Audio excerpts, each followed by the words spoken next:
Bonjour à tous, j'espère que vous allez excellemment bien. Aujourd'hui, on se retrouve sur l'Amérique Production pour faire le grand bilan de ces Jeux Olympiques 2021 de Tokyo, enfin 2021-2020. Ils devaient avoir lieu en 2020 à Tokyo, mais c'était en fait les Jeux 2021. On va faire le bilan, c'est un bilan complet. Très clairement, c'est-à-dire qu'on parlera notamment de France Télévisions, on parlera du bilan de l'équipe de France.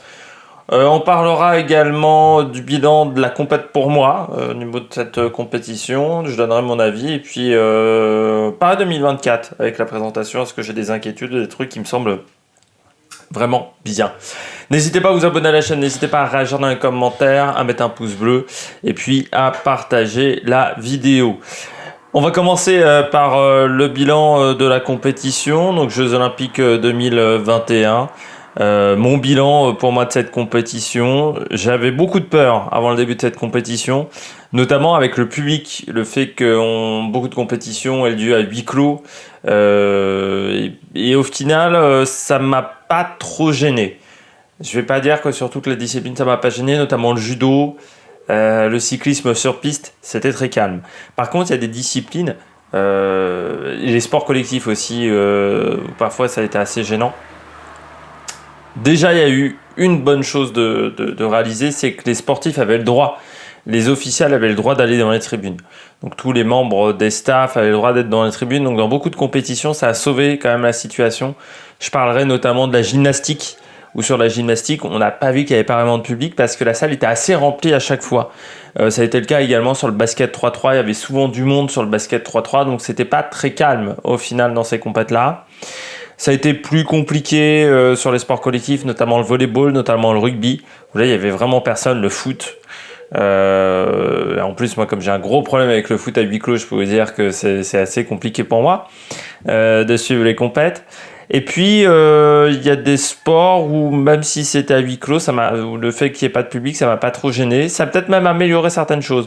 Je parlerai notamment de l'équitation, où je pense que ça a augmenté la dramaturgie de la compétition, ce silence pesant à chaque fois qu'il y avait les passages au niveau du saut d'obstacle, ou en escrime aussi, ça m'a pas gêné en escrime. Ou dans certaines épreuves, il y a des épreuves où de toute façon il y a très peu de public, on le sait, notamment l'aviron. Ça n'a pas posé de problème au niveau de l'aviron, au niveau du canoë, parce qu'il n'y a pas de public sur ces épreuves-là déjà en temps normal au niveau des Jeux Olympiques, donc ça n'a pas gêné énormément. J'avais beaucoup de peur également qu'on ait des jeux un petit peu au rabais, surtout après les cérémonies que je n'ai pas appréciées, surtout la cérémonie d'ouverture. J'avais un peu peur. Et au final, on a eu une compète où il y a eu de la ferveur quand même dans les stades. Une ferveur différente, mais il y a eu quand même de la ferveur. Et puis, il y avait... les sportifs avaient envie, je pense, d'en découdre. Le fait d'avoir un an de décalage, les mecs avaient la niaque, quoi. C'est pour ça qu'on a vu aussi des belles performances. C'est que les mecs avaient vraiment la niaque pour certains. On a vu des beaux records. Aussi Karsten Warholm, pardon. Il y a eu également McLaughlin sur 400 haies. Sifan Hassan également qui a été plutôt performante. Il y a eu également en natation, on a eu des records. Dans d'autres disciplines aussi, notamment le tir. Jean Quincampoix fait un record olympique. Donc il y a eu des belles performances dans toutes les disciplines. On a eu un beau niveau de performance et aussi on pouvait avoir des inquiétudes d'avoir peut-être des grosses différences de performance entre les gros pays parce que tout le monde n'avait pas géré la crise de la Covid de la même manière. Je trouve que ça s'est assez peu ressenti. C'est peut-être une bonne chose qu'on ait même décalé les Jeux d'un an parce que peut-être que si on les avait fait en 2020, le fait qu'il y ait certains pays qui aient confiné totalement, comme la France, et d'autres qui n'aient pas confiné totalement, auraient fait des variations de performance assez importantes. Et le fait qu'on ait eu 1 an et demi, on va dire, pour retrouver de la performance en France, ça n'a pas été mauvais de ce côté-là. Donc une bonne ambiance, des beaux records. Le petit point négatif, ça a été le dopage. Beaucoup de sportifs ont quand même été exclus de ces Jeux Olympiques pour dopage, notamment du côté de Trinité et Tobago, notamment également du côté du Nigeria. Avec Okagbare en athlétisme, mais l'équipe du Nigeria qui a été énormément touchée par ces 4 dopages dans toutes les compétitions. Ça m'a un peu rappelé les Jeux d'Athènes. On avait eu ça sur les Jeux d'Athènes en 2004. On avait eu énormément de sportifs qui s'étaient retrouvés dans ce genre de situation, avoir des mecs qui quittaient le village olympique, qui ne pouvaient pas participer à leur compétition pour cause de dopage. Ça m'a un peu rappelé ça, notamment le célèbre Anous pour Laurent Luyat, qui reste un gros moment de fou rire. Si vous avez jamais vu ce moment-là avec alors il y a Serge Simon, il y a Diagana et il y a Laurent Luyat. C'était les émissions de débrief des JO qui avaient lieu genre à 23h et donc qui parlaient du célèbre Anous, je crois lanceur de marteau, je crois me rappeler. Donc au niveau du bilan de la compétition, si on enlève le cas de dopage qui ont été quand même, enfin les cas de dopage présumés qui ont été quand même assez importants, je trouve que la compétition s'est bien passée. Il faut saluer les Japonais pour leur capacité à avoir quand même réussi des beaux Jeux Olympiques avec 1 an d'écart. C'était vraiment pas facile, surtout qu'on a craint une annulation jusqu'à pas longtemps avant les Jeux Olympiques. Quand même, il faut le rappeler avec la Covid. Donc vraiment chapeau du côté du Japon, il faut le saluer, même si encore une fois le pays n'était pas totalement pour ces Jeux Olympiques, mais quasiment depuis le départ, hein. Il n'y avait pas eu un engouement du côté de la population énorme, et puis il y a eu tellement de retard sur les infrastructures et beaucoup de dépassements de budget sur ces Jeux Olympiques-là, que c'est vrai qu'au niveau et puis que les Japonais sont pas forcément... Ils aiment certains sports, les Japonais, mais il y a d'autres sports, ils s'en foutent, quoi. C'est pas un pays qui aime tous les sports, donc c'est peut-être aussi ça qui a posé problème. On passe au bilan de l'équipe de France. Bilan de l'équipe de France, donc on va le rappeler au niveau du nombre de médailles.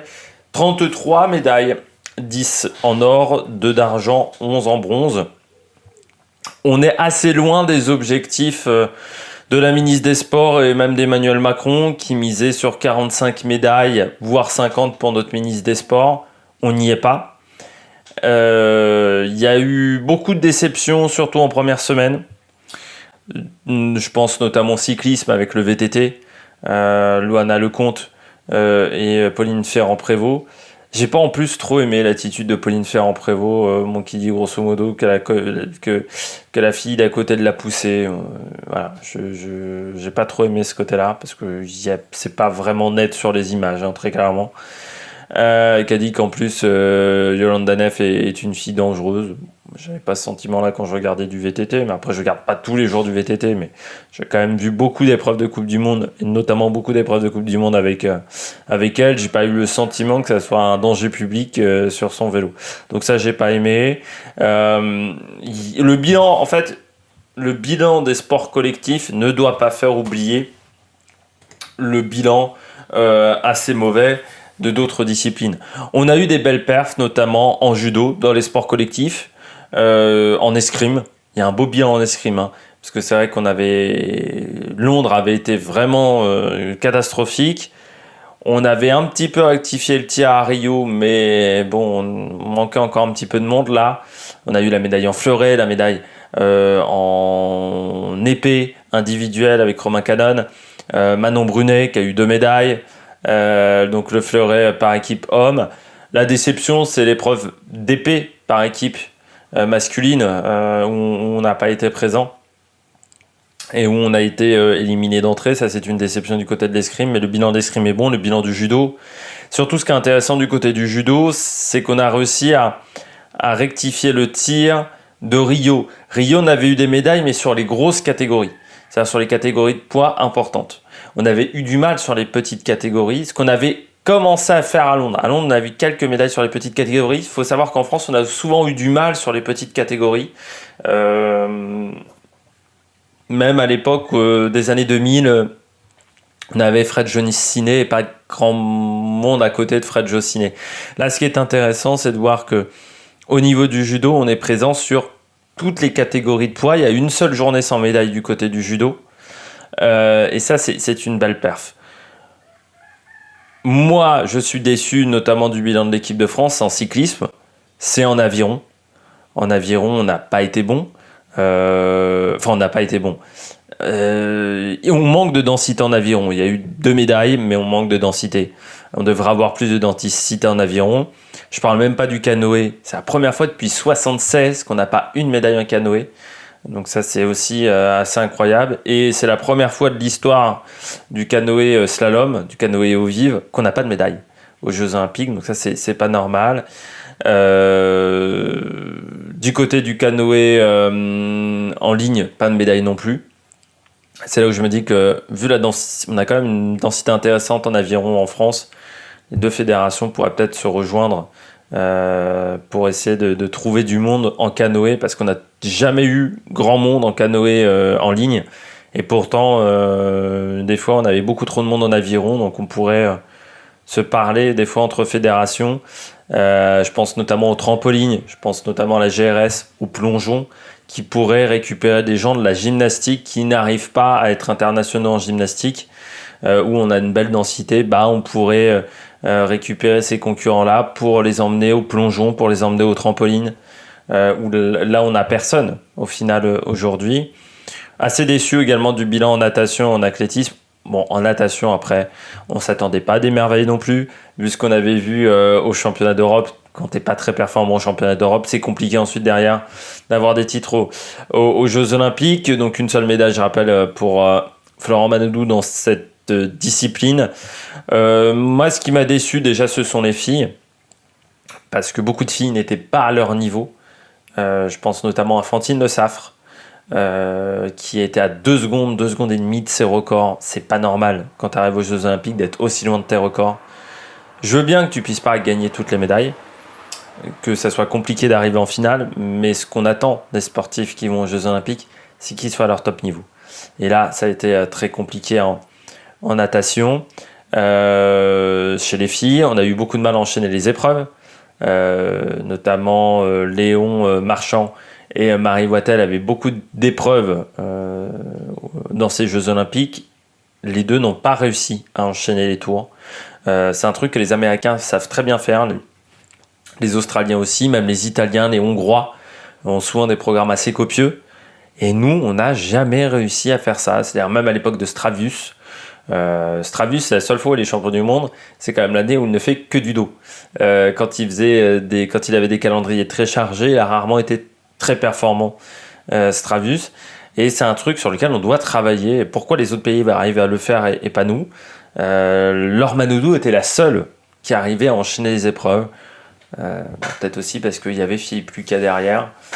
Je trouve qu'en France, on n'utilise pas assez Philippe Lucas aujourd'hui. Et puis, on s'aperçoit que de toute manière, en natation, aujourd'hui, c'est 3-4 clubs qui fournissent tout le haut niveau français. Donc, il faudra peut-être aussi se poser des questions. Il y a beaucoup de clubs de natation et beaucoup de clubs de natation qui n'arrivent pas à emmener des gens au niveau du haut niveau. Et ça, c'est une réflexion qu'on doit avoir. Du côté de l'athlétisme, là aussi décevant. Avec seulement Kevin Mayer. Moi, ce qui m'a surtout déçu, c'est que on n'arrive pas à avoir de renouveau, que ça soit au niveau du sprint, mais dans beaucoup de disciplines, on a du mal à avoir des jeunes. C'est-à-dire qu'on avait très peu de concurrents qui faisaient leurs premiers Jeux Olympiques. Et souvent, quand ils ont fait leurs premiers Jeux Olympiques, ça n'a pas duré longtemps. Donc c'est là-dessus, il va falloir travailler. Mais là encore, pas une surprise du côté de l'athlétisme. On avait vu les championnats d'Europe par équipe où on a failli être relégué. On a eu de la chance et qu'un pays n'a pas participé à la compétition, ce qui fait que il n'y avait plus de relégation à partir de ce moment-là. Mais on devait être relégué normalement et on n'a pas été au niveau depuis longtemps. Et je pense qu'on s'est fourvoyé à Rio, parce qu'à Rio, il y a quelques médailles. Je pense notamment à Christophe Lemaitre, c'était du miracle qu'on a eu des médailles. On doit être beaucoup mieux en athlétisme. Et ça, il va falloir travailler là-dessus. Alors, comment améliorer ce bilan de l'équipe de France? Mes réflexions, voilà, pour améliorer le niveau de ces équipes de France.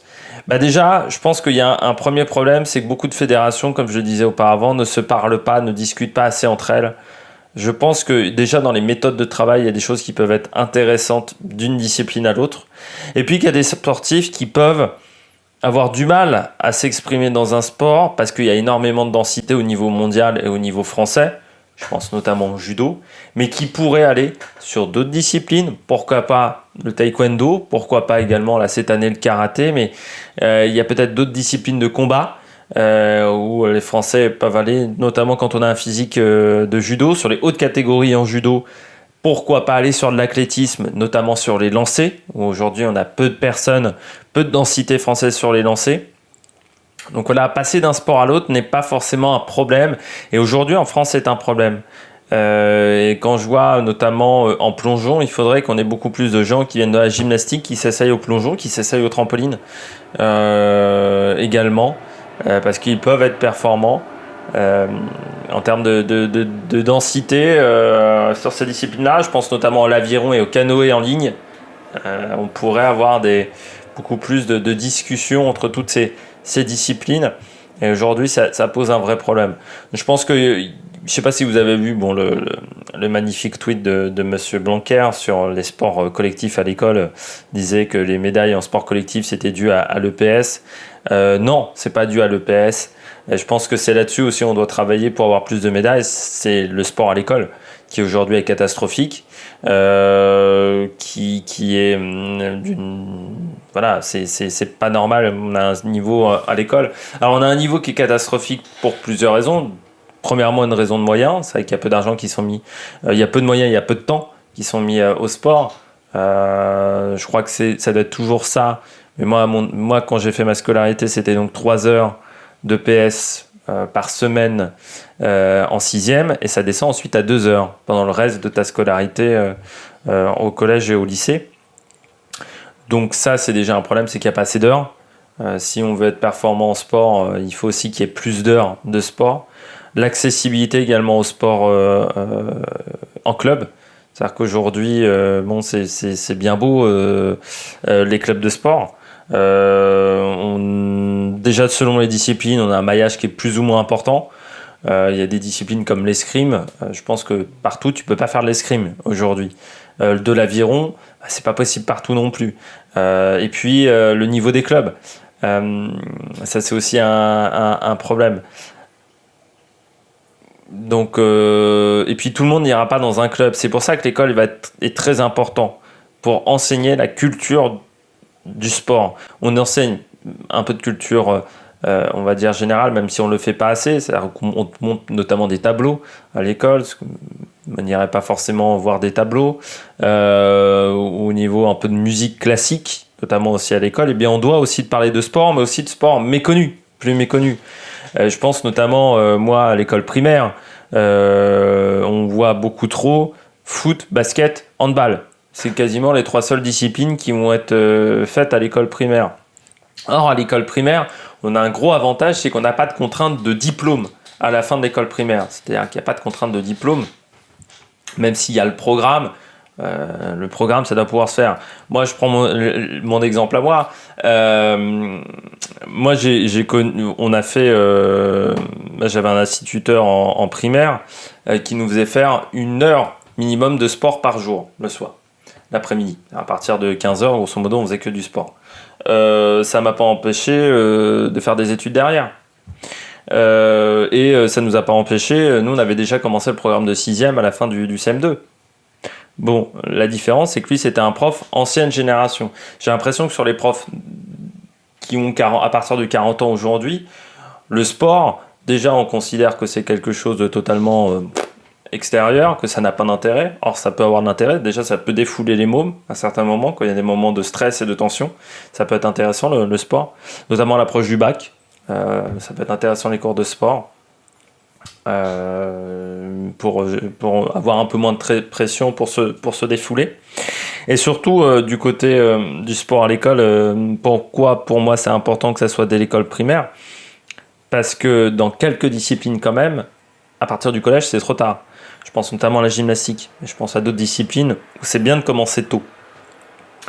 Et plus on commence tôt, mieux c'est quand même au niveau du sport, parce qu'il y a l'expérience te permet aussi à améliorer ta pratique sportive. Et aujourd'hui, dans les écoles primaires, il faudrait que les clubs de sport soient beaucoup plus présents à l'école primaire. C'est-à-dire moi je pense que ça serait intéressant que du côté des clubs de sport, qu'ils soient professionnels ou non, on puisse avoir des accords avec le ministère de l'Éducation nationale, surtout que techniquement ça devrait être facilité parce que Maracina Anou, la ministre déléguée des sports, est en fait un sous-ministère du ministère des Sports. C'est plus un ministère à part. De toute façon, les deux ont souvent été liés, notamment à l'époque de Patrice Caner. Patrice Caner était ministre des Sports et ministre de l'Éducation nationale sous Hollande. Donc normalement, ça devrait être facilité, ce genre de choses. Parce que pour moi, les instituteurs, ils peuvent pas tout faire non plus. Et en plus, vu comment on les forme au niveau du sport, je peux te dire qu'il faut mieux pas qu'ils fassent du sport. Mais pour moi, les clubs devraient venir faire pratiquer leur discipline. Voilà. Surtout que ça permettrait d'éviter d'avoir des instituteurs qui font mal faire les sports. Notamment ou au collège pareil, hein. Moi, au collège le volley on jouait à 3 contre 3 et on tournait pas les postes, donc c'était pas du tout les règles du volley officiel, donc ça pose des problèmes en plus à la pratique du sport aujourd'hui parce qu'on l'a fait très mal et avec des mauvaises règles et on n'apprend pas les bonnes choses. Pour moi ça doit commencer dès l'école. Après il y a aussi la culture sport aujourd'hui en France, on le voit bien. Bon, très clairement, la situation autour de Messi m'énerve énormément en ce moment parce que là, on va la voir dans le journal de 20h ce soir avec Bouafsi, notamment sur France 2. En quoi déjà c'est une info essentielle l'arrivée de Messi au niveau du foot dans un club. Je pense qu'en ce moment, il y a peut-être autre chose à parler, notamment les feux de forêt en Algérie et en Grèce, notamment au niveau de l'actu internationale. Mais c'est surtout... Il faut se poser la question, quand Karabatic est arrivé en France, quand Michael Hansen est arrivé au PSG, on n'a pas fait tous même pataquès. On a une culture foot en France, mais on n'a pas une culture sport, pour beaucoup.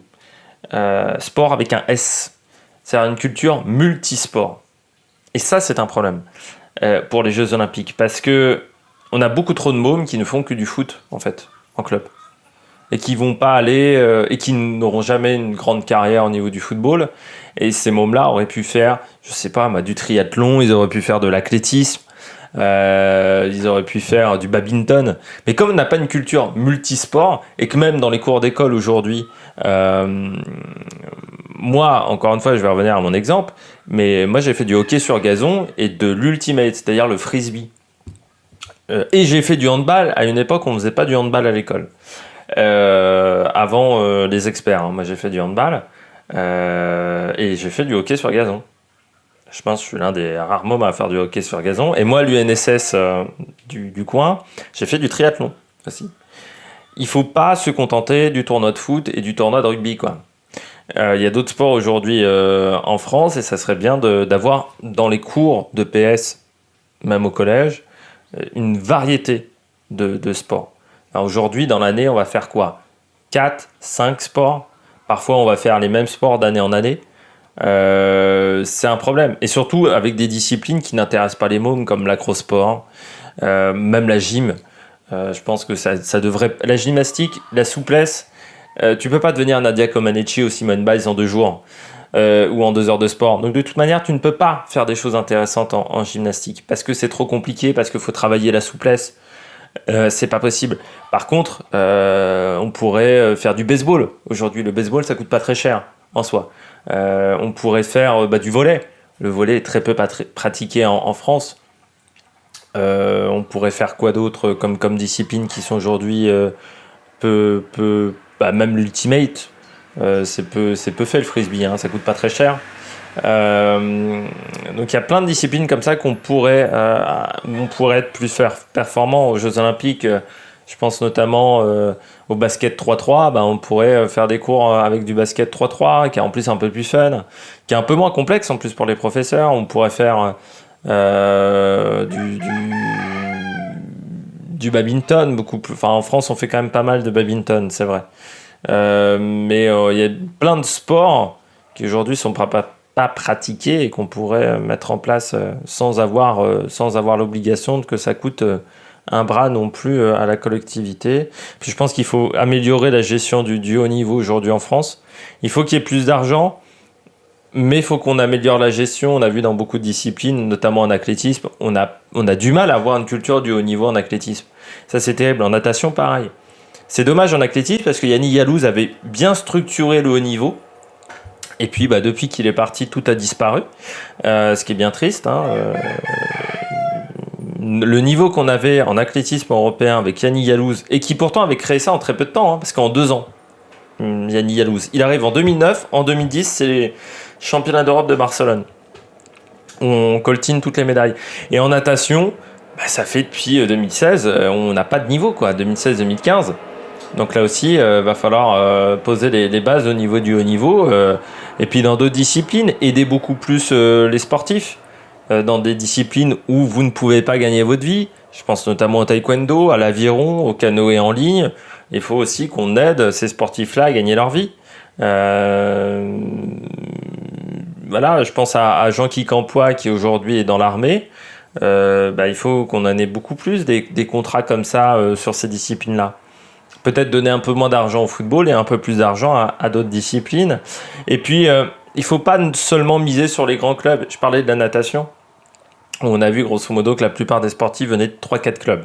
C'est ça depuis de nombreuses années. Il faut qu'on mise également sur les plus petits clubs parce que je pense qu'on repère mal aujourd'hui les sportifs pour le haut niveau. Et il ne faut pas se contenter des pôles espoirs, des pôles écoles et de ce genre de choses. Non, il faut également miser sur les plus petits clubs. Il faut qu'on ait un maillage beaucoup plus étendu aujourd'hui pour le repérage des sportifs. Et puis avoir un vrai ministère. Aujourd'hui, il faut que ça soit un ministère indépendant qui gère le sport et pas un secrétaire d'État. Parce que Roxana Maracineanu, alors c'est ministre délégué, mais en fait c'est secrétaire d'État, hein, le vrai terme, son vrai rôle aujourd'hui au niveau du ministère des sports. Et puis la création d'un BTS, d'un bac pro sport, je vois pas en quoi ça va améliorer les choses, vu qu'il y a déjà un truc qui s'appelle STAPS, qui est une licence sport, et où il y a déjà pas de moyens en STAPS, et il faudrait peut-être plutôt améliorer les moyens autour des STAPS français, des universités françaises, plutôt que de tenter de faire des bacs sport, des bacs pro sport, où il y aura personne. En plus, les sportifs souvent font déjà des bacs pro, alors pas sport, mais dans d'autres disciplines, et ou font kiné, ou voilà. Donc il n'y a pas besoin d'avoir une formation pour les sportifs professionnels. Ils ont déjà des formations qu'ils arrivent à trouver. Donc voilà, ça ne sert absolument à rien. On passe à France Télévisions. Le bilan de France Télévisions. Mauvais. C'est la première fois, je le raconte, c'était mes 5e Jeux Olympiques à la télé. Je les ai toujours regardés sur France Télévisions. C'est la première fois où parfois ça a vraiment été compliqué de regarder les compétitions. Mais vraiment. Où je me suis à certains moments ennuyé à cause des commentaires. Ah, c'est quand même terrible. Il y a eu le problème des bascules, le problème des publicités, ça n'était jamais arrivé auparavant. Moi, je me souviens notamment de Laure Manodou. Moi, j'étais devant ma télé le jour où Laure Manodou a remporté son titre sur 400 mètres en natation. C'était à 19h55, le départ de la course. Autant vous dire, on est en pleine bascule. 19h55. Eh bien, pourtant à l'époque, raconter une anecdote, j'avais une télé en noir et blanc. La télé de secours, on va dire, parce que mes parents n'aiment pas le sport, donc je regarde à chaque fois le sport souvent sur une autre télé. Donc là, c'était une télé en noir et blanc, qui n'avait pas de télécommande, c'est-à-dire qu'il fallait régler les chaînes à la main. Donc, je peux vous dire, vraiment, c'était un sacré bordel. Elle est morte le jour de la première victoire de Nadal à Roland-Garros, cette télé-là. Je peux vous dire que j'ai pas passé 3 plombs à changer de chaîne. La bascule à l'époque, c'est quand il y avait des grands événements comme ça, on commençait sur France 3, c'est-à-dire on passait de France 2 à France 3, sauf qu'on laissait les deux en parallèle. C'est-à-dire que France 2, vous pouviez finir de regarder le 400 mètres sur France 2 avant le journal, et pourtant c'était avant le journal, et passer sur France 3. Et je me souviens que cette finale-là du 400 mètres, il n'y avait eu aucun souci. Mais j'étais passé de la 2 à la 3, mais il n'y avait eu aucun problème. C'était il y a 15 ans. 15 ans plus tard, on n'est pas foutu de faire des bonnes bascules. C'est là où je dis que c'est moins bien. Parce qu'avant, ça se passait mieux. Avant aussi, moi j'ai regretté l'époque Gérard Rolls qui présentait les émissions des JO. Parce que les premiers jours, alors tout le monde a dit Cécile Gray fantastique, les premiers jours, Cécile Gray elle a galéré sa mère quand même. Hein. Alors sur la fin, ça allait. Mais au début, Cécile Gray, c'était compliqué. Et puis même Mathieu Lartaud, tu sens que Mathieu Lartaud, c'est le rugby avant tout. Donc il a galéré pas mal sur certaines disciplines. Bon, il y a toujours Laurent Luyat. Laurent Luyat tient la baraque. Ça, il n'y a pas à dire. C'est le taulier. J'ai pas regardé trop. Moi, j'ai pas regardé avec Cédric Baudou. Moi, trop tôt le matin, donc je peux pas trop vous dire avec Baudou. Mais normalement, ça se passait plutôt pas trop mal avec Cédric Baudou. Mais voilà, parfois c'était un peu compliqué, quoi. Il faut le dire. Alors, mes bons points. Les bons points, notamment du côté de France Télévisions. En plus, j'ai mis les sports collectifs. Parce que c'est vrai que sur les sports collectifs, que ça soit les journalistes ou les commentateurs, ça allait tout le temps.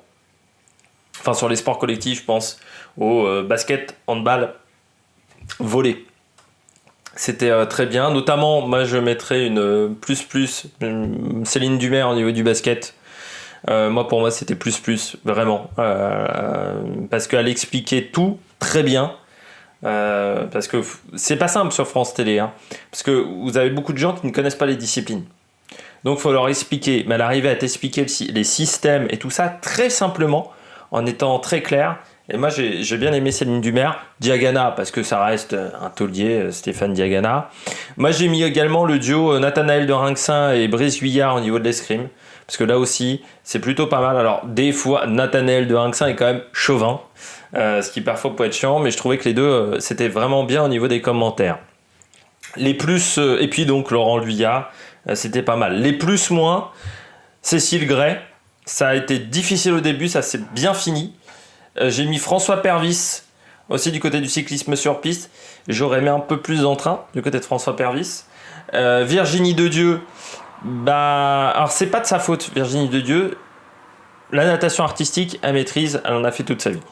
Le problème, c'est qu'on lui fait commenter du plongeon. Elle n'a jamais fait du plongeon en discipline. Donc c'est compliqué de commenter une discipline que tu n'as jamais pratiquée. Surtout quand à côté de toi, tu as des journalistes qui n'y connaissent vraiment pas grand-chose. Donc elle fait son maximum, mais bon, tu sens qu'à des moments, l'analyse technique, elle peut pas la pousser plus que ça parce qu'elle n'a jamais pratiqué la discipline. En moins, j'ai mis Nicolas G parce qu'il me tape sur les nerfs les 3/4 du temps. Nicolas G. Et puis sur le cyclisme sur piste, alors soit faut lui trouver une calculatrice, soit faut lui faire un truc, hein. Mais le cyclisme sur l'omnium, dans les deux catégories, j'ai cru péter un cas parce que le mec te donne 150 scores différents. C'est insupportable. Mais vraiment, si t'es pas sûr de toi, ne donne pas de score. Et si tu donnes un score, quand t'es sûr de toi, un score provisoire. Ensuite, en moins, Gaël Robic, Franck Camas. Il aurait fallu connaître le règlement, hein. Ça aurait été mieux avant de commenter les compétitions, ça je comprends pas. Les mecs, donc, notamment sur la disqualification, ils savaient pas qu'il y avait 2 points en plus en cas de disqualification au niveau de la voile. Et puis Franck Camas, bon, tu sens qu'on l'a appelé à la dernière minute, le mec savait pas trop ce qui se passait, quoi. C'est-à-dire, tu sens que c'est un mec qui est habitué à faire de la voile au large, ok. La voile olympique, c'est moins son truc, hein, très clairement. Et puis j'ai mis Jean-Baptiste Marteau. Il a rien apporté au niveau de l'équitation. Enfin, moi, c'est voilà. Vraiment, je trouve qu'il apportait rien. Pourtant, il y avait je sais pas pourquoi ils ont pas repris Christian Choupin. Ce Christian Choupin, au niveau de l'équitation, ça marchait très bien. Alors, c'est peut-être parce qu'il y avait beaucoup plus de disciplines freestyle, mais bon, Jean-Baptiste Marteau, il apportait absolument rien. Puis je pense qu'ils l'ont pris parce qu'il a fait 2 balades en équitation il y a 2 semaines à Versailles. Mais je pense que le mec, très clairement, n'a pas souvent regardé des compétitions d'équitation. Alexandre Pasteur, perdu. Mais perdu pendant 1 semaine. Et ça, il était tout le temps perdu. Je sais pas ce qui se passait, si c'était au niveau des ordres, si c'était au niveau organisation. Il était perdu au niveau de l'athlétisme, il était déjà perdu à Doha. Alors, il s'y connaît en athlétisme. Mais moi, il me transmet aucune passion. Et sur l'échelle passion Julien Febvreau, qui est la référence, je dirais qu'on est sur un 2 sur 10, quoi. Hein, parce que Alexandre Pasteur, il est peut-être compétent, mais moi, je me fais chier. Et c'est pareil au niveau du Tour de France. Hein. C'est pas un truc avec que l'athlétisme. On me l'avait vendu, Alexandre Pasteur, comme un truc fantastique.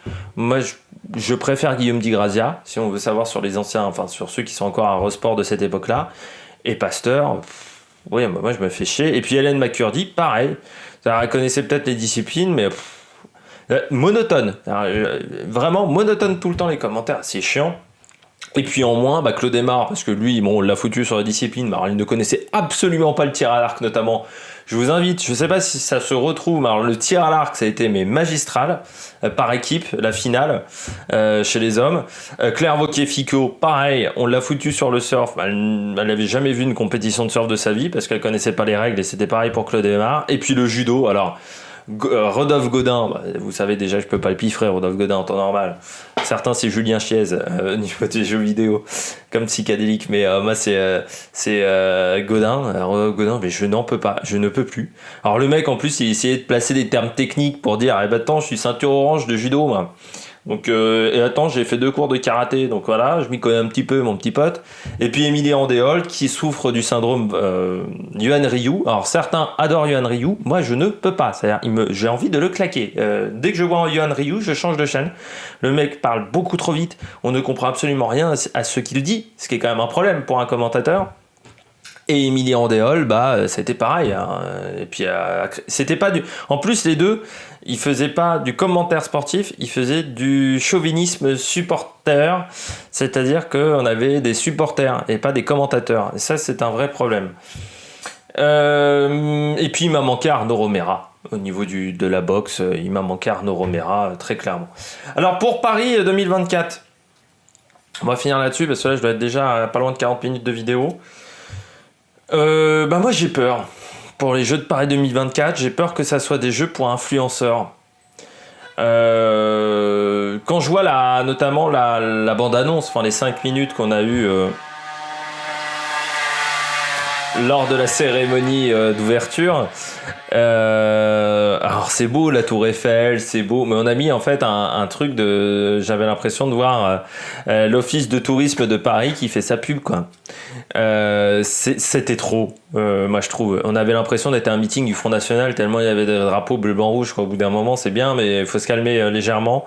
J'ai peur que ça soit des JO pour influenceurs déjà sur les disciplines qui ont été retenues. Les disciplines en plus, notamment le breakdance, et surtout la justification par Tony Estanguet qui a dit c'est des sports qui font recette sur les réseaux sociaux. Je rappelle que Tony Estanguet fait quand même du canoë en eau libre. Hein. C'est pas la discipline la plus médiatisée au monde. Monsieur Estanguet. Hein ? Je suis pas sûr que si on avait pris ce critère-là, le canoë serait aux Jeux Olympiques. Si on avait pris ce critère-là il y a 25 ans. Heureusement que les réseaux sociaux n'existaient pas il y a 25 ans, monsieur Estanguet. J'ai peur qu'on ait des JO pour influenceurs parce que on a des JO qui, sur le papier, ont l'air magnifiques, beau, super selfie. Hein, j'ai envie de dire, c'est vraiment des jeux pour influenceurs. Mais c'est pas proche du sport. On est en train de perdre le sport dans ces Jeux Olympiques, je trouve, à Paris. C'est-à-dire de vouloir mélanger les monuments de Paris avec le sport. Bon, ça commence à devenir une mauvaise idée, je trouve. Mais surtout, j'ai l'impression que on oublie le sport de haut niveau et les sportifs. Et ça m'inquiète énormément. On oublie ce qui fait l'essence même du sport. Et ça, je trouve que c'est un problème. Et puis, j'ai des inquiétudes. Une inquiétude encore plus grande. C'est que là, les jeux, ils ont l'air d'être beaux sur le papier. En théorie, c'est pas mal, notamment de bloquer tout Paris... Alors déjà, les Parisiens, quand ils vont s'apercevoir que pendant un mois, ils vont pas pouvoir traverser Paris, ils vont faire une sacrée gueule. Connaissant le Parisien, le Parisien n'aime pas qu'on lui change de route. Voilà, donc ça va être un sacré bordel. Regardez déjà les quais de Seine, hein. Quand ils ont fermé les quais de Seine, comment c'était l'horreur. Donc ça va être la même chose. Et puis, inquiétude avec la Covid, hein. Parce que là, pour le moment, est-ce qu'on est sûr qu'en 2024, il n'y aura plus de Covid-19 ? Moi, je suis pas sûr. Je suis pas sûr, et donc ça va être très compliqué pour ces jeux-là d'être à huis clos, vu qu'on aura des compétitions en extérieur, et ça pourra gâcher énormément la fête, encore plus qu'à Tokyo, je pense. Donc ça peut être un vrai problème. Pour l'instant, sur le papier, c'est bien, mais c'est des jeux qui ont été prévus avant Covid.